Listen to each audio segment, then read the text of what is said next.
Почитувани, со усвојувањето на ребалансот на буџетот за 2020 година од страна на парламентарното мнозинство се отвори можноста за финансирање на 19 капитални инвестиции во повеќе општини. 3 од нив се однесуваат на капитални инвестиции на град Скопје. За реконструкцијата на универзалната сала се предвидени 120 милиони денари, буџетски средства. Универзалната сала беше омилената културна институција во нашиот град. Универзална за многу деца е место на првиот концерт или културен настан. Потребата за реконструкција беше повеќе од неопходна. Конечно, се создадоа условите за отпочнување на целосна реконструкција на објектот на универзална сала во постојаниот облик и габарит, задржувајќи го автентичниот изглед како символ на обновата на постземјотресно Скопје. Овој чекор произлезе како резултат на широката поддршка од јавноста за идејата универзална сала да ја сочуваме во постојаната форма на постојаната локација.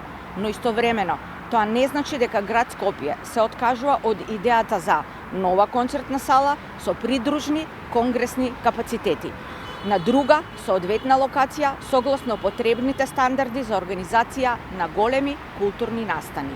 За реконструкцијата на универзалната сала постоја неколку несоодветни проекти изработени по налог на претходните градоначалници, кои што од една страна беа прескапи за изведба, а од друга страна не ги задоволуваа потребните просторни капацитети. Претходниците побрзаа дури и да го сменат името на универзална сала во Конгресен центар Александар Македонски. Реконструкцијата на универзална сала по проект кој што ќе ја задржи постојаната големина и облик е оптимално и единствено разумно решение за повторно ставање во функција на овој објект.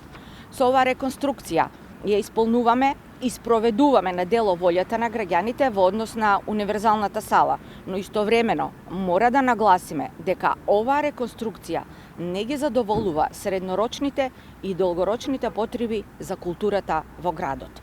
Изградбата на нова концертна сала со придружни конгресни капацитети, со обезбеден паркинг и соодветно сообраќајно решение за пристап до салата и ред други просторни и технички стандарди за ваков тип на објекти е нешто што мора да му се случи на Скопје час поскоро.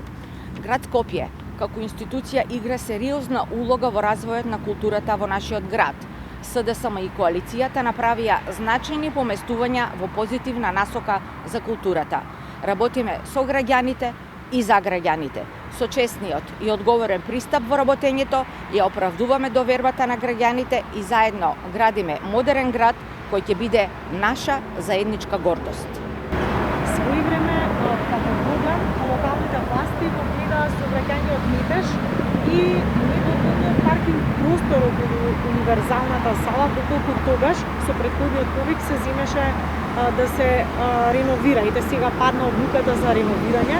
Како ќе го решите сообраќајниот метеж и паркингот? За овој капацитет сообраќајниот метеж не е проблем. Проблем е за проектот за кој што јас зборував, а кој што не е усвоен.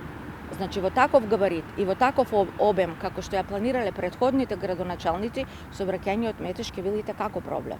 Сега сметате дека тоа е во ред, дека овој паркинг простор и сообраќајниот метеж нема да пречи при имањето концерти овде? Значи, може би и ќе пречи. Имаме овде нова катна гаража. Имаме паркинг простор на општина Центар. Значи, со овој обем, таа си функционирала од формирањето, ќе се функционира и понатаму. Добро, така. Немаше да биде добро да биде голем. Прво нема да е соверен овој простор. Благодарам. Така, благодариме вам.